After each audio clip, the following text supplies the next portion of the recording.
Il semble résulter des premières déclarations du conducteur qu'il aurait passé une soirée et une nuit arrosée dans un établissement proche des Champs-Élysées et qu'après avoir beaucoup bu, il aurait décidé de rentrer chez lui et qu'il se serait engagé donc, sous le tunnel, sous l'Arc de Triomphe, dans lequel il aurait très fortement accéléré. C'est là qu'il aurait été repéré par les fonctionnaires de police qui se trouvaient là.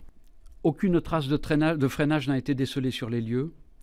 Le véhicule des fonctionnaires, vous avez vu les images à la télévision, a été totalement enfoncé par l'arrière. Enfin, il semble que le véhicule Range Rover roulait à très haute vitesse puisque il résulte des premières déclarations du conducteur qu'il roulait aux environs de 150 km/h. Tout laisse donc à penser que le Range Rover a percuté volontairement le véhicule Mondeo de la BAC qui le précédait, vraisemblablement pour forcer le passage et parvenir à prendre la fuite. Le parquet de Paris a ouvert une enquête pour crime flagrant, des chefs d'homicide volontaire sur fonctionnaires de police, tentative d'homicide volontaire sur fonctionnaires de police et complicité des dits crimes.